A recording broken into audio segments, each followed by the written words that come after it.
Now, spat is brewing between France and Israel. This after the stands of four main Israeli companies were shut down at the Paris Airshow after they refused to remove offensive weapons from display.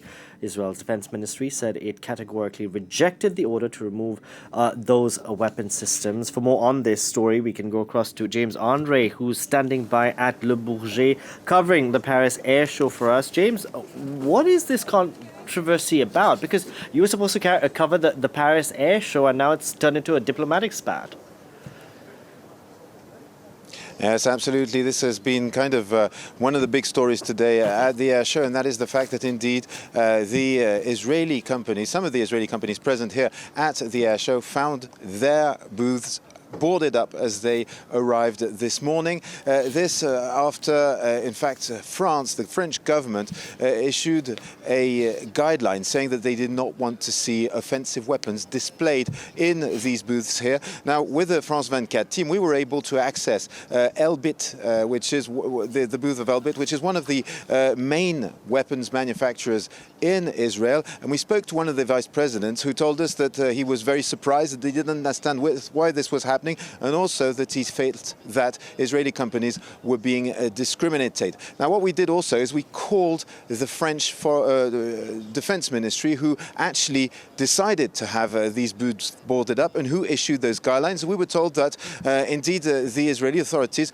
were informed well in advance that there are 9 companies who are represented here at the air show, and that 5 of these companies decided to not abide by these rules that had been laid by the French government, saying that what they wanted was they wanted Israelis to be present here at the fair, but they did not want to see these offensive weapons because indeed these are weapons, the French authorities say, that are being used in the war in Gaza. Now, this morning, actually, French Prime Minister François Bayrou was here at the air show, and this is what he had to say about this matter.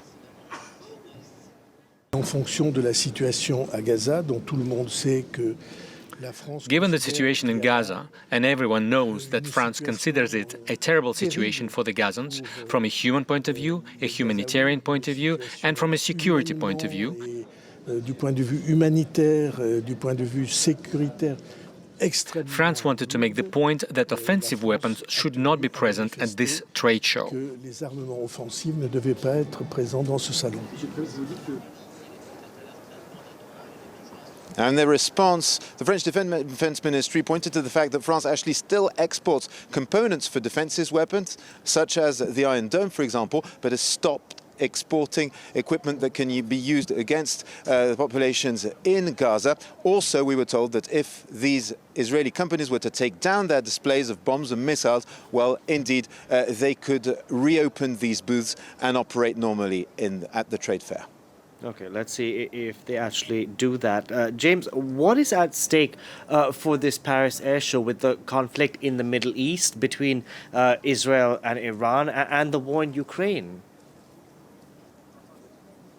Yes, absolutely. This is an air show which is heavily influenced by the international situation and geopolitics, as you can imagine. Now, what we see here as we walk around, because this is very much about industry, about new technology, and what we see is a lot of drones are present here, also counter measures against drone systems. You also see some, combat aircraft. Just a few minutes ago, the F-35 was flying a demonstration right here behind me. Very impressive aircraft indeed. Of course, this is a big issue. And for example, there was also earlier on the Rafale, which is the French fighter, which its publicity is to say, that this is the choice of sovereignty, meaning control over the whole chain of supply concerning the aircraft. Also, of course, a big question mark at this trade fair is the supply chain. As you know, aeronautic builders source their components across the world, and of course, the Trump tariffs are having an effect, as well, of course, as the geopolitical unrest across the planet. Then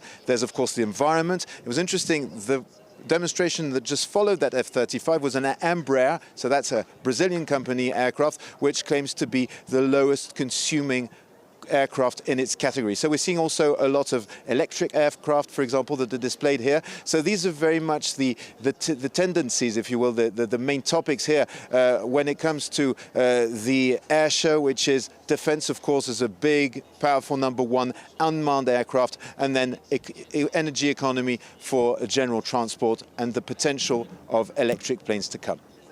James, thank you very much for that. James André reporting there from the Paris Airshow.